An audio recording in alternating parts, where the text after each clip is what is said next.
Il est 11h05. Je vous propose de démarrer et nous accueillerons les personnes qui viendront nous rejoindre. Je me présente, je suis Chantal Benoît, je suis consultante chef de projet en conseil ressources humaines, donc au cabinet Actiforce. Actiforce qui est une filiale du groupe Orcom. Je crois que parmi vous, certaines connaissent Actiforce et d'autres, bien sûr, le groupe Orcom. Donc, Orcom est un groupe d'expertise comptable et qui propose des services en 360 degrés auprès de ses clients. Et donc, nous, Actiforce, nos 5 grands domaines d'activité, comme vous pouvez le voir, c'est le recrutement et l'approche directe. Ah, je vois que ça défile plus vite que je veux. Je termine juste par rapport à Actiforce, donc cabinet de conseil en ressources humaines qui existe depuis 1989. Et donc, nous accompagnons les entreprises, les collectivités, les associations, les structures sur du conseil RH et entre autres, c'est ce qui nous réunit aujourd'hui, sur du recrutement, sur l'intégration de la marque employeur et de la fidélisation, une thématique qui nous concerne aujourd'hui. Alors, au programme de ce jour, donc c'est soigner son activité, valoriser et promouvoir votre structure, soigner son recrutement et son intégration et prescription pour une fidélisation durable. Ce que je vous propose, si vous avez des questions, n'hésitez pas à soit utiliser le chat pour donc la conversation pour poser la question. Comme on est un petit groupe, vous pouvez aussi prendre la parole dès que vous le voulez pour que j'apporte des précisions. Alors, première, comme je savais qu'on était voilà, un groupe où on pouvait échanger, d'après vous, quels sont les points communs entre ces 3 entreprises? Est-ce que certains... N'hésitez pas à écrire dans le chat ou à me répondre directement. Vous avez reconnu Netflix, Spotify et Amazon. Qu'est-ce qu'il est? Quels sont les points communs entre ces 3 entreprises? Ah, je vous sens timide.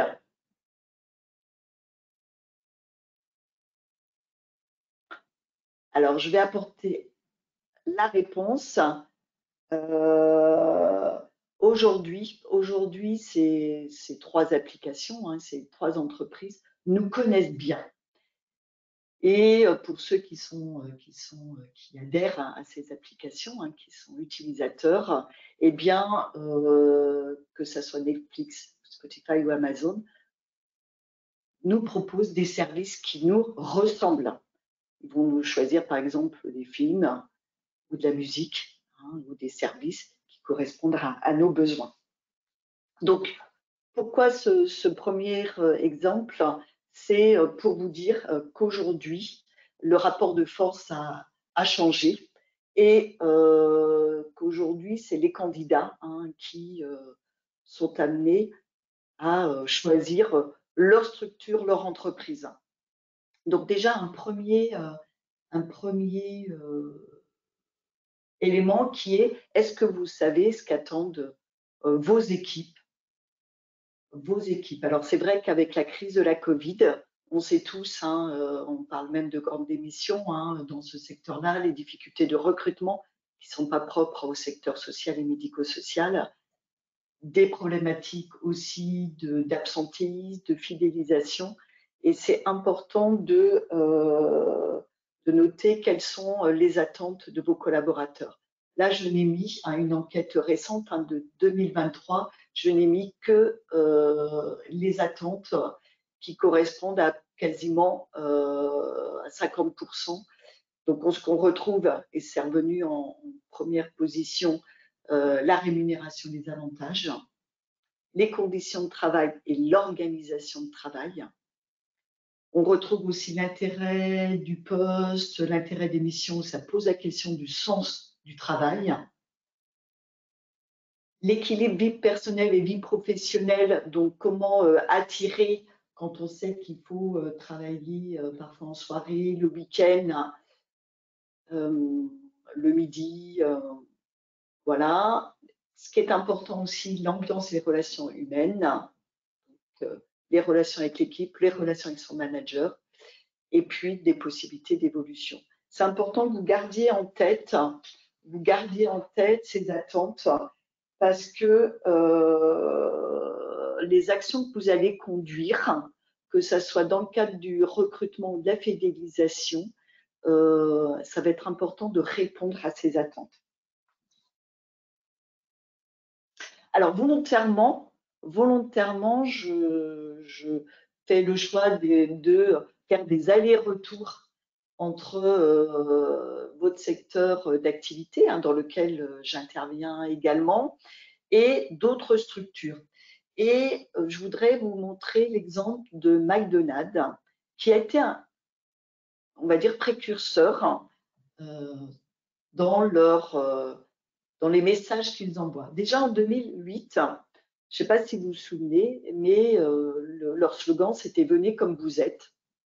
Et c'est vrai que ça faisait la part belle à la différenciation, qu'on soit petit, grand, jeune, ou plus ancien, ou quelles que soient nos origines, notre couleur de peau, c'était venez comme vous êtes.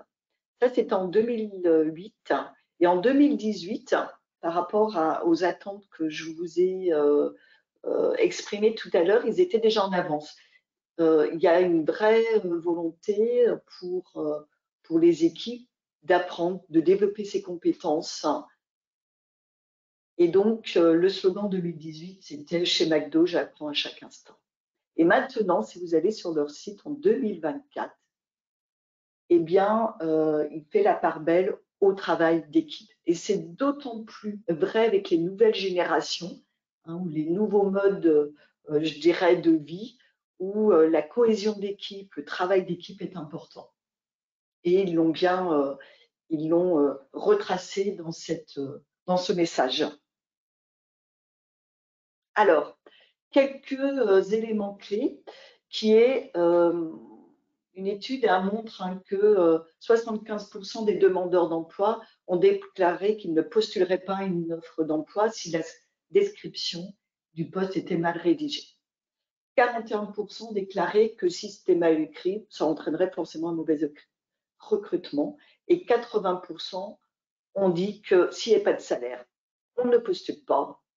Et qu'il faut savoir que s'il y a des vidéos, en tout cas d'autres façons de promouvoir le poste, les études montrent que ça donnait plus de chances de recevoir des candidatures. Alors c'est vrai qu'aujourd'hui, on ne peut plus recruter comme il y a 10 ans, 20 ans. Et qu'aujourd'hui, il est important pour attirer des candidats, parce qu'aujourd'hui, les candidats ont le choix. Qu'est-ce qu'ils vont faire? Qu'ils vont aller dans votre structure. Donc, il faut être connu. Et pour être connu, on le verra tout à l'heure, il faut se faire connaître. Ce qui va être important aussi, c'est qu'il va falloir se différencier. Donc, il va falloir avoir un contenu différent pour attirer des profils et pour donner envie aux candidats de se positionner. Donc, ça va être important que vous réinventiez et faire preuve d'innovation dans le contexte où aujourd'hui, le candidat, il a le choix de choisir sa structure.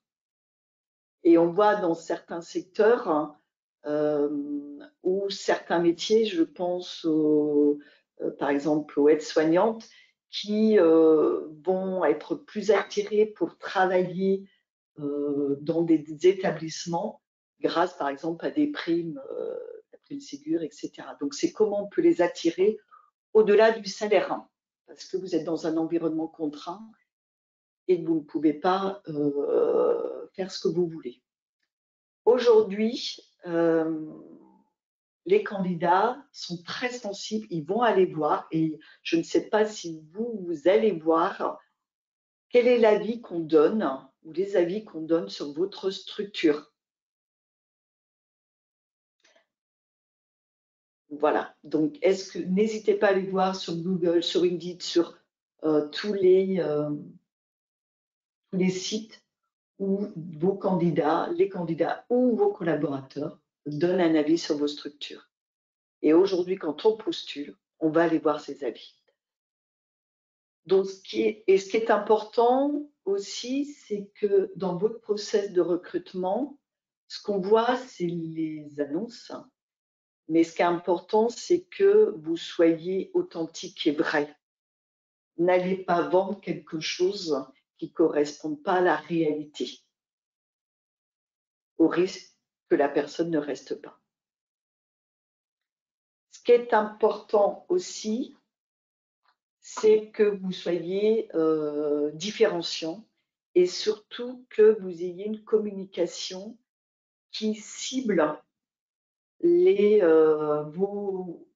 vos candidats. On ne fera pas la même communication si on cible des plus jeunes, qui aujourd'hui utilisent beaucoup les réseaux sociaux. Si vous ciblez par exemple des hommes pour attirer des hommes, et ce qui est important aussi, c'est que dans vos messages, vous fassiez la preuve de ce que vous avancez. C'est pour ça qu'on peut voir, par exemple, des structures qui communiquent beaucoup et donc voir apparaître de nouveaux métiers dans les structures.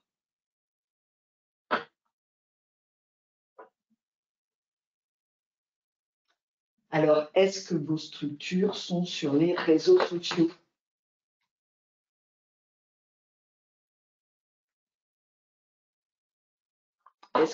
Alors, je vais aller voir, n'hésitez pas à répondre.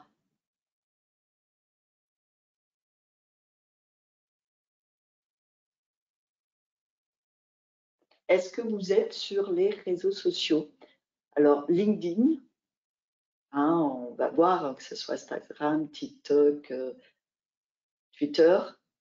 Et ce qui est important, c'est que ce n'est pas, il ne suffit pas de poster une annonce sur ces réseaux, c'est important de les faire vivre, de faire vivre vos réseaux. Donc, ça veut dire qu'en interne, de nommer une personne qui va faire vivre ou nommer des personnes pour que plus vous communiquez, plus vous vous ferez connaître. Donc, bien choisir aussi les réseaux qui répondent à la cible de candidats que vous visez.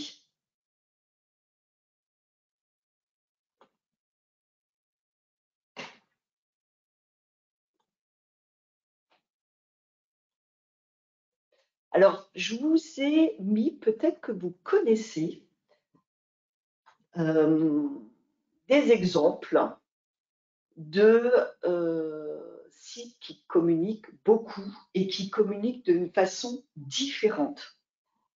Je ne sais pas si vous connaissez donc Pascal Ségaud, qui est directeur d'une association qui est un EHPAD qui communique énormément. Et il a donc réinventé, on aimerait tous avoir au moins 30 000 réactions sur LinkedIn. Donc, il communique énormément sur LinkedIn. Il poste aussi des photos, des témoignages. Et là, je vous ai mis un exemple d'annonce qu'il a posté. Donc, vous voyez, ce qui est important, c'est de changer notre façon de recruter et d'aller vers des modes de communication qui touchent le public. Donc, LinkedIn en fait partie. Mais il y a bien sûr d'autres réseaux sociaux. Je vous ai mis aussi pour nos secteurs d'activité, peut-être connaissez-vous. Donc c'est un CHU, Boussicot, qui a fait une vidéo avec le personnel et qui va vanter le travail dans ce CHU. Et qui peut mieux parler du travail, eh bien c'est bien vos équipes. Et puis vous connaissez, on a vu des annonces, de l'affichage dans les rues sur Petit-Fils. Donc c'est sur des métiers qui sont pas, parfois sont dévalorisés. Donc c'est comment donner envie, tout en parlant vrai, donner envie aux candidats de venir chez nous. Parce que c'est bien ça l'enjeu.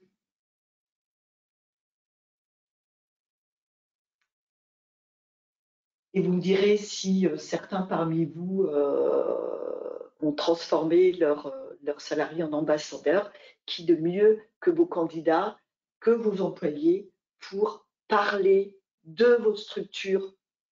Donc, ça peut être choisir des salariés qui sont ambassadeurs et qui vont développer, parler de ce qu'ils font, de leur métier, qui vont donner des avis. Donc, c'est important de bien choisir aussi vos ambassadeurs.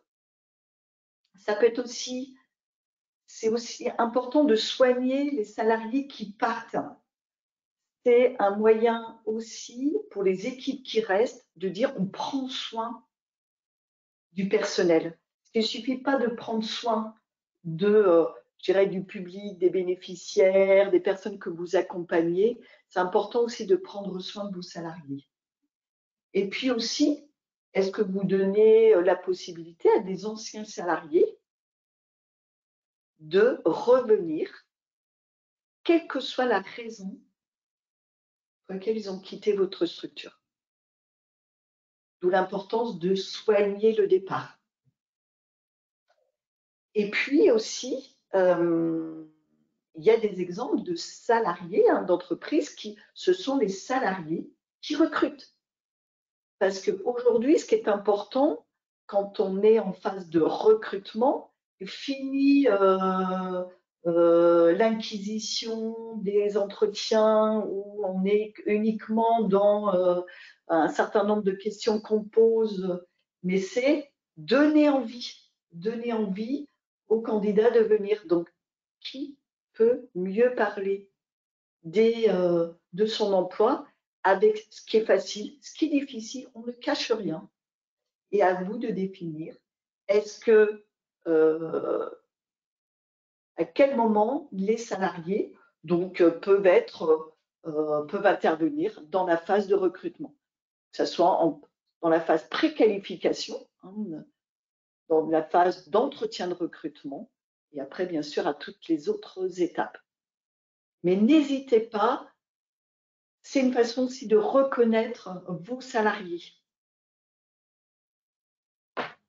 Alors, le CV, ça commence à dater.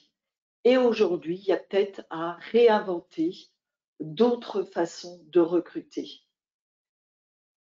J'ai cité, et d'autres entreprises ont pris le même chemin. Je ne sais pas si vous connaissez Equidom, qui est un office HLM donc sur Poitiers, et qui a créé qui a réinventé son mode de recrutement.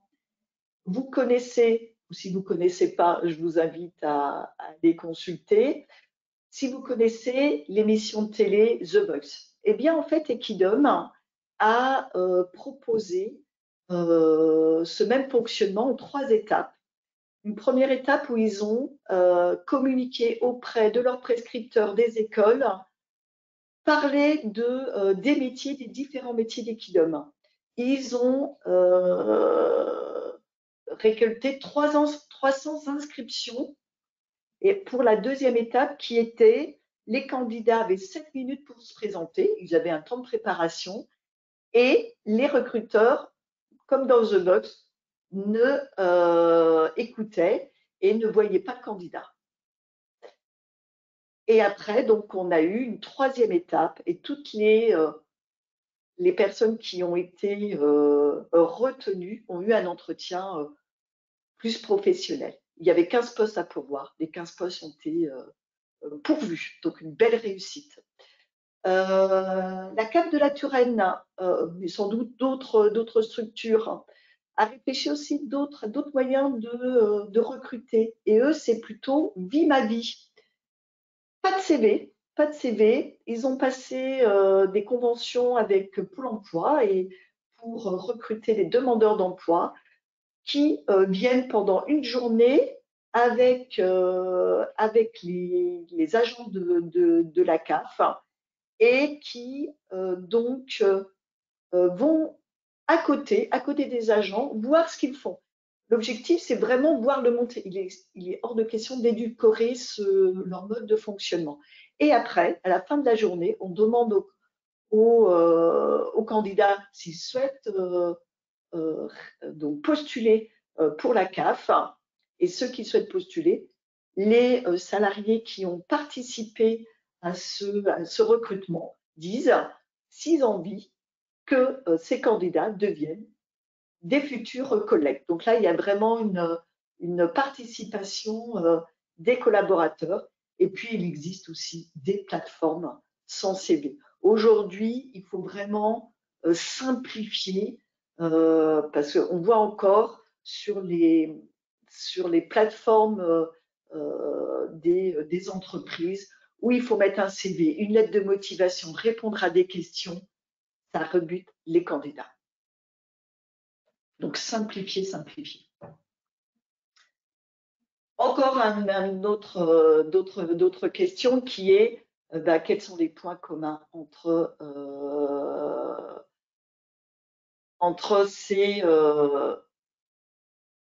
ces trois structures. Alors, en même temps, je regardais le chat et merci.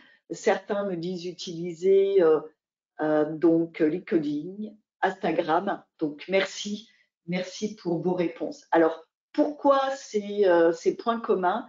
Parce que dans la continuité de ce que je vous disais tout à l'heure, ces entreprises vont nous proposer des services et elles sont très réactives. Et aujourd'hui, dans le recrutement, il faut être réactif. Nous qui faisons du recrutement, mes collègues qui interviennent sur le recrutement, quand l'entreprise ne répond pas ou ne donne pas suite rapidement, ça y est, le candidat, il a déjà vu ailleurs et on perd des candidats. Donc, c'est vraiment quel service on apporte et quels sont on apporte dans toute la phase de recrutement.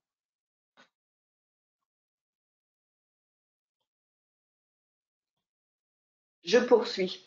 Donc, j'ai déjà dit rapidité. Si vous êtes trop long, on va les voir ailleurs. Et il y a aussi des applications qui peuvent permettre aux candidats, depuis leur mobile, de candidater n'importe où et n'importe quand. Il faut attention que vos process de recrutement et vos annonces de recrutement soient, vous respectez bien la règle, qu'elle soit non discriminante et surtout, soyez transparents. N'hésitez pas à fournir des informations sur votre culture d'entreprise, sur vos projets d'établissement, sur les étapes du process. N'hésitez pas à présenter qui va recruter et comment ça va se passer. Et surtout, même si vous ne donnez pas suite à la candidature, donnez une réponse en candidat. Vous soignez votre marque employeur et vous soignez votre candidat. Le candidat, en tout cas, aura une image positive ou négative et il en parlera autour de lui. Donc, soignez même ce que vous ne retenez pas. On a vu on a parlé de recrutement. Est-ce que vous avez des questions sur cette partie-là?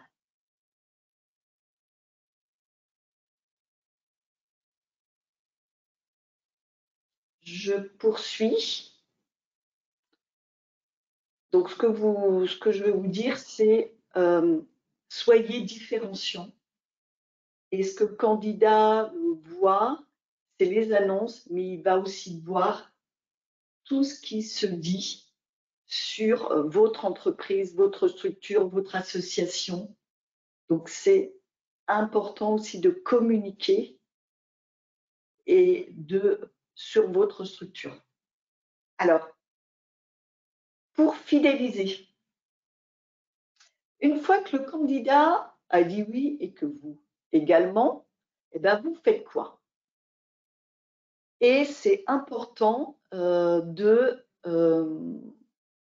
je dirais que la phase d'accueil et d'intégration ne commence pas le premier jour où le candidat arrive, mais il démarre quand vous avez dit oui.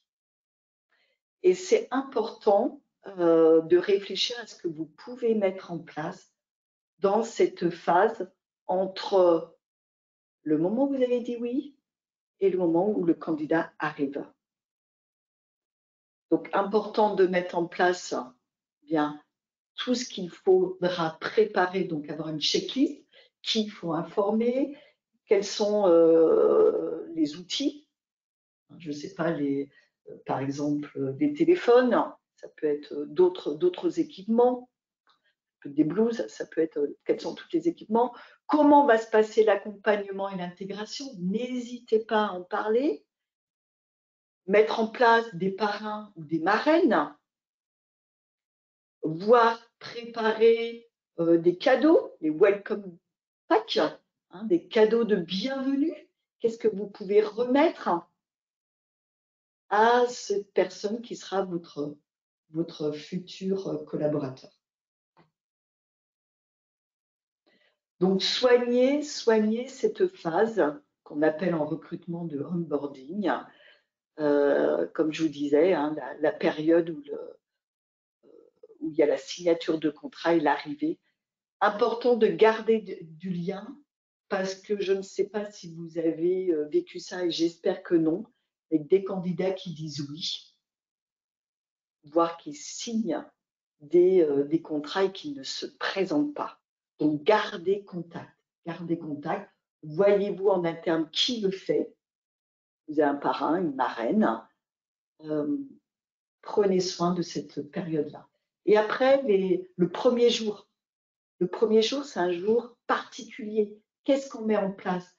Ce qui est important, je sais, parfois, vous recrutez à l'arrache, il faut remplacer, vous manquez de personnel, mais prenez soin. Prenez soin de ces premiers jours, de ces premières journées, parce que ça donnera envie ou pas à la personne de revenir. Et dans ce premier jour et ces premières journées, si vous preniez soin, c'est là où il y a un partage de valeurs. Il y a aussi un sentiment d'appartenance. Et on n'est pas un numéro parmi d'autres qu'on jette dans l'arène. Donc, prenez soin, même si je sais que ce n'est pas facile. Et vous pouvez avoir aussi cette période d'accueil, d'intégration, des éléments différenciants, que ce soit que vous recrutez un CDI ou que vous recrutez quelqu'un qui est pour une période plus courte en CDD, donc, ou des remplacements d'été. Donc, vous pouvez avoir des modes de fonctionnement différents, mais même ces remplacements d'été, qu'ils reviennent d'une année à une autre, eh bien, c'est important de prendre soin de ces candidats et pas uniquement prendre soin uniquement des personnes que vous accueillez. Parce que si vous prenez soin de vos collaborateurs, eh bien, forcément, ils prendront soin aussi des personnes que vous accompagnez. Et puis, dans cette phase-là, même si on sait, on est sur des sites parfois multi-sites et des sites éloignés, et parfois un manager qui n'est pas toujours sur site, comment je peux accompagner ce nouveau collaborateur et aussi le rôle du service RH.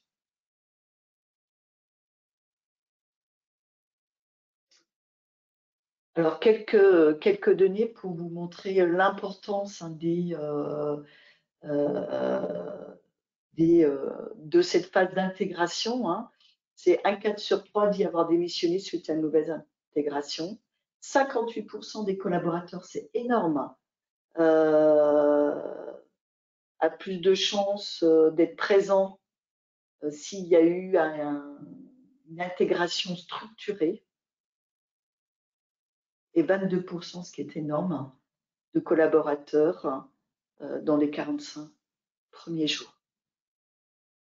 Donc, soigner cette période-là. Et ce qui est important, c'est de la travailler avec vos équipes. C'est important d'associer tous les membres de l'équipe. Ce qui est important aussi, c'est, je vous rappelle, dans les attentes des collaborateurs, c'est comment concilier ma vie personnelle, ma vie professionnelle. Ça fait partie des attentes. L'ambiance fait aussi partie des attentes. Donc, même si vous êtes dans des environnements contraints avec un budget aussi contraint, ça vaut le coup de réfléchir à une organisation qui peut être innovante et flexible. Je vous donne des exemples qu'on peut retrouver dans certains dans votre secteur avec le modèle Burzok, qui est de donner plus d'autonomie aux équipes.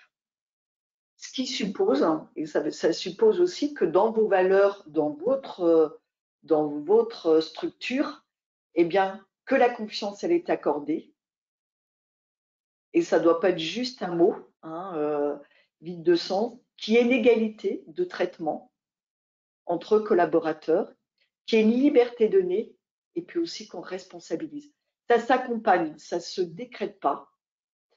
Et il faut certaines conditions pour que ça puisse se mettre en place. Et puis, vous pouvez réfléchir, et peut-être parmi vous, certains l'ont déjà fait, qui est de réfléchir à l'organisation du temps de travail et la gestion, par exemple, des heures supplémentaires. Quand c'est vrai qu'il faut faire face à des absences, à des difficultés de recrutement, vous êtes amené à solliciter pour vos équipes à des heures supplémentaires et donc il y a une fatigabilité. Eh bien, pourquoi pas qu'il y ait une contrepartie, au lieu de payer ces heures supplémentaires, qu'il y ait une contrepartie en repos compensateur, qui va permettre à vos équipes, bien sûr, de se ressourcer, mais aussi de répondre à comment concilier ma vie personnelle et professionnelle.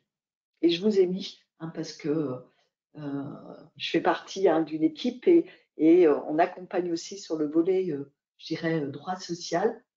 On peut vous accompagner là-dessus, qui est les conditions, c'est d'avoir un accord d'entreprise ou un document unique de l'employeur, sachant qu'il faut aussi avoir l'accord de l'ARS. Ça peut être aussi réfléchir à des jours de repos fixes ou à des cycles de travail ou un nombre d'heures plus important travaillées jusqu'à 12 heures par jour. Il n'y a pas une solution unique. On peut le voir dans des entreprises où on est sur des cycles de travail ou un nombre de jours travaillés. Ça peut correspondre à vos équipes, comme ça peut ne pas correspondre. Donc, n'hésitez pas à sonder. En tout cas, aujourd'hui, il faut fidéliser. Il ne suffit pas de recruter. Parce que c'est beaucoup de temps passé à recruter. Et puis, comment on peut se différencier sur la rémunération? Je vous ai dit, et encore plus aujourd'hui, où avec l'inflation, un environnement qui est aussi parfois insécurisant, où vos équipes ont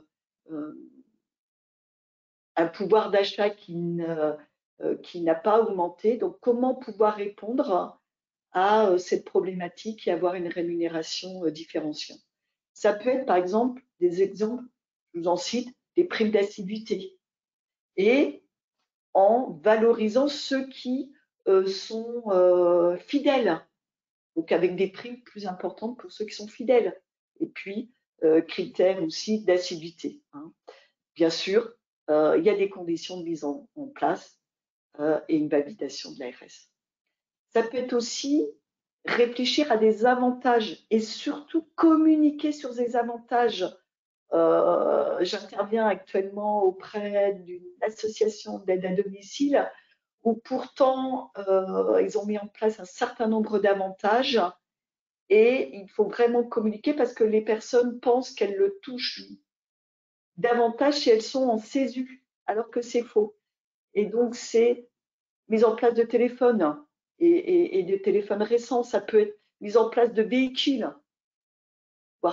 Pourquoi c'est considéré comme un avantage?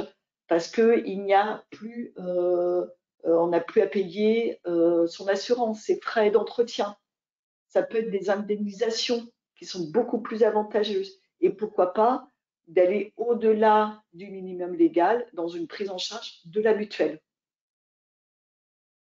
Tout ça permet de se différencier.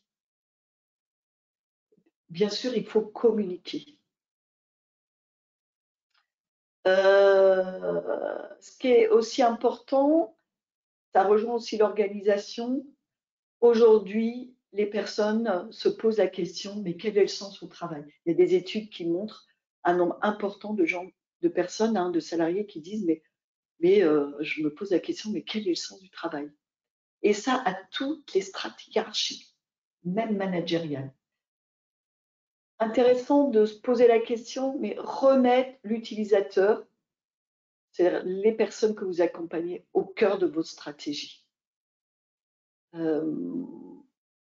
Vous allez réécrire vos projets d'établissement pour certains d'entre vous, ou vos projets associatifs, ou définir vos orientations.